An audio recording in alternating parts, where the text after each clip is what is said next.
Hello everyone, welcome back in my YouTube channel chemistry. आज के इस वीडियो में हम गैस फिल्ड डिटेक्टर के बारे में डिस्कशन करने वाले हैं। इसका प्रिंसिपल, कंस्ट्रक्शन, वर्किंग सब कुछ इस वीडियो में देखा जाएगा, तो इस वीडियो को आखिरी तक ज़रूर देखिएगा।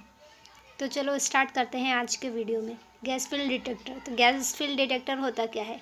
गैस फिल्ड डिटेक्टर एक्चुअली में ये न्यूक्लियर डिटेक्टर के अंदर आता है। ये किस टाइप का डिटेक्टर है? एक न्यूक्लियर डिटेक्टर के अंदर आता है ये गैस फिल्ड डिटेक्टर। ठीक है, तो इसका प्रिंसिपल क्या है कि ये जो it works on the principle that when a charge particle passes through the gas is ionizes the gas.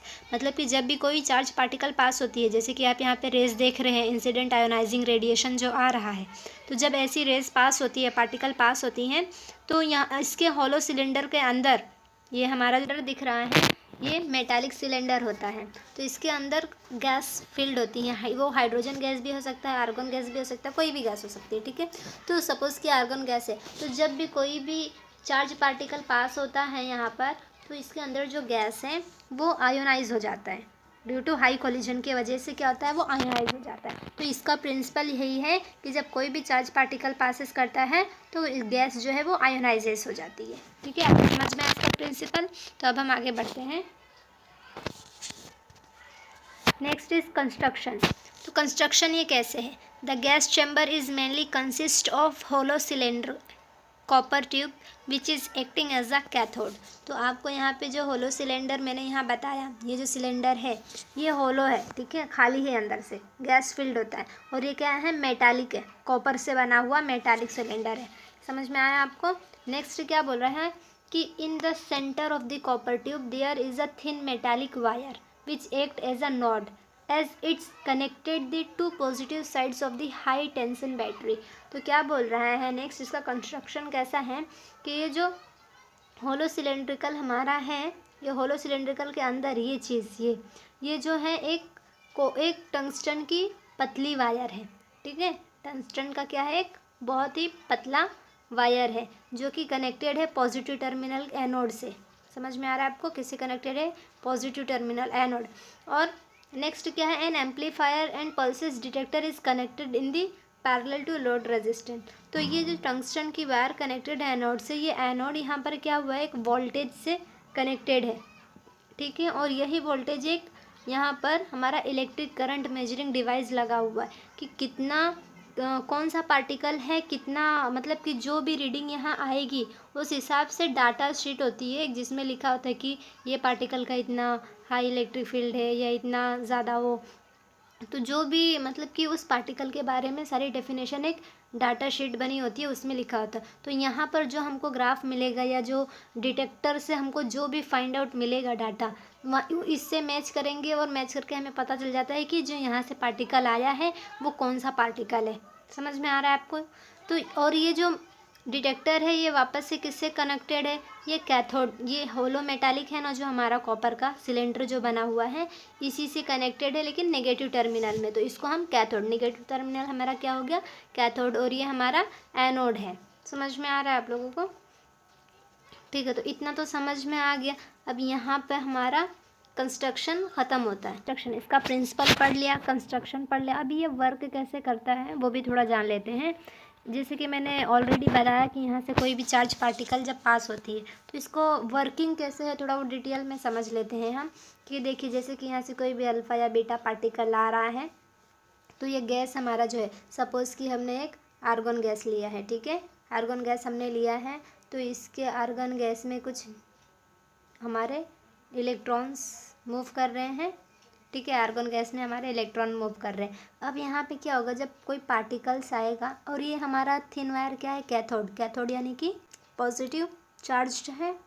हमारा ये जो टंगस्टन की वायर है वो क्या है, पॉजिटिव चार्ज है। ठीक है, तो जब पार्टिकल्स यहाँ आएगा, गैस यहाँ से रेडिएशंस जो आ रही है गैस में, तो हाई कोलिजन की वजह से क्या करेगा कि जो पॉजिटिव और निगेटिव, ये निगेटिव चार्जेस हमारे इलेक्ट्रॉन्स हैं। ठीक है, आर्गन गैस के इलेक्ट्रॉन्स जो हैं वो कहाँ पे मूव करना स्टार्ट कर देंगे, हाई कोलिजन की वजह से वो टंगस्टन पे आना स्टार्ट करेंगे। मूविंग कहाँ करेंगे, टंगस्टन वायर पे। तो जब ये टंगस्टन वायर पे मूव करेंगे तो और जो पॉजिटिव चार्ज होंगे, ठीक है, यानी न्यूट्रल्स होंगे, पॉजिटिव चार्ज होंगे, वो पार्टिकल्स जो है हमारे ये कॉपर सिलेंडर की तरफ मूव करेंगे। तो कुछ यहाँ पर आकर स्टिक करेंगे, कुछ यहाँ, कुछ यहाँ, कुछ यहाँ, मतलब क्या करेंगे, वो कॉपर पॉजिटिव चार्ज की ओर अट्रैक्ट होंगे। यानी जैसे नेगेटिव पॉजिटिव की ओर अट्रैक्ट होता है, पॉजिटिव नेगेटिव की ओर अट्रैक्ट होता है, तो सेम चीज़ यही हो रहा है कि जो नेगेटिव पार्टिकल्स रहेंगे, नेगेटिव चार्ज पार्टिकल्स रहेंगे, वो हमारे टंगस्टन वायर को अट्रैक्ट करके मूव करेंगे। ठीक है, और जब ये मूव करेंगे यहाँ से, ये आर्गन गैस से जो इलेक्ट्रॉन निकले हैं ना, वही यहाँ पर आके अट्रैक्ट कर रहे हैं टंगस्टन वायर की तरफ से। तो यहाँ से मूव करके जब वो वोल्टेज में जाएंगे, और वोल्टेज से करंट जो एम्पलीफायर हमारा लगा हुआ है उससे हमें यहाँ डिटेक्टर से डिटेक्ट करके बताएगा कि हाँ इतना इसकी इंटेंसिटी है या रेडिएशन इतना हो रहा है इससे। तो जब यहाँ पे डिटेक्टर बता देगा सब, तो वही इलेक्ट्रॉन सेम मूविंग करके वापस से वही इलेक्ट्रॉन मूव होके वापस से इसी सिलेंडर में चला जाएगा वापस। लेकिन सिलेंडर में जब वापस जाएगा ये, तो इस टाइम पर जब जैसे कि ये इलेक्ट्रॉन यहाँ से पास होकर यहाँ आ रहा है, इतने टाइम में अगर कोई दूसरी रेडिएशन और पास हो रही है, ठीक है, कॉन्ट्रैक्ट में आ रही है दूसरी रेडिएशन, तो वो रेडिएशन से जो इलेक्ट्रॉन्स कोलिजन की वजह से जो पॉजिटिव नेगेटिव एटम्स मिलेंगे हमें, वो उनको ये डिटेक्ट नहीं करेगा। समझ रहे हैं आप कि जब तक ये इलेक्ट्रॉन, पहला इलेक्ट्रॉन जो यहाँ से गया उसको डिटेक्ट करके वो वापस ना चला जाए, तब तक वो दूसरे पार्टिकल चार्जेस को डिटेक्ट नहीं करेगा। समझ रहे हैं आप। तो ये एक इसका डिसएडवांटेज है, और ये इसका डिसएडवांटेज है, इसको हम डेड टाइम भी कह सकते हैं कि ये इतने टाइम के लिए डेड रहता है, कुछ डिटेक्ट नहीं करता है। जब तक एक इलेक्ट्रॉन का काम पूरा ना हो जाए तब तक वो दूसरा कोई पार्टिकल डिटेक्ट नहीं करेगा। तो एक पार्टिकल कंप्लीट होने के बाद ही दूसरा डिटेक्ट करता है। ये समझ में आ गया आपको ये किस तरह से वर्क करता है gas ionization. Gas field detector इसी तरह से वर्क करता है। अब हम नेक्स्ट इसके कुछ एडवांटेज और डिसएडवांटेजेस भी पढ़ लेते हैं। Next some advantages and disadvantages are there. So advantage क्या है, it can detect high energetic particle. Obviously ये बीटा पार्टिकल, गामा पार्टिकल को डिटेक्ट करता है। अल्फा पार्टिकल जो हाई एनर्जेटिक पार्टिकल है उनको डिटेक्ट करता है। दूसरा, it can also detect neutrons, ये न्यूट्रॉन्स को भी डिटेक्ट कर सकता है। तो ये एक एडवांटेज हो गया इसका कि ये हाई पार्टिकल को डिटेक्ट करता ही है, साथ ही न्यूट्रॉन को भी डिटेक्ट कर सकता है। इसके कुछ डिसएडवांटेजेस भी हैं। कैसे, it can not detect lower energy particle. Yes, obviously अगर वो हाई एनर्जेटिक पार्टिकल को डिटेक्ट करता है तो लोअर एनर्जी पार्टिकल को डिटेक्ट नहीं कर पाएगा, क्योंकि सारे मशीन में हर एक चीज़ नहीं होती ना। अभी जैसे कि इसमें गैस फील्ड डिटेक्टर में हाई एनर्जी पार्टिकल को डिटेक्ट करने का डाला गया है सिस्टम, तो वो जो लोअर एनर्जी है वो उनको मिस कर देता है।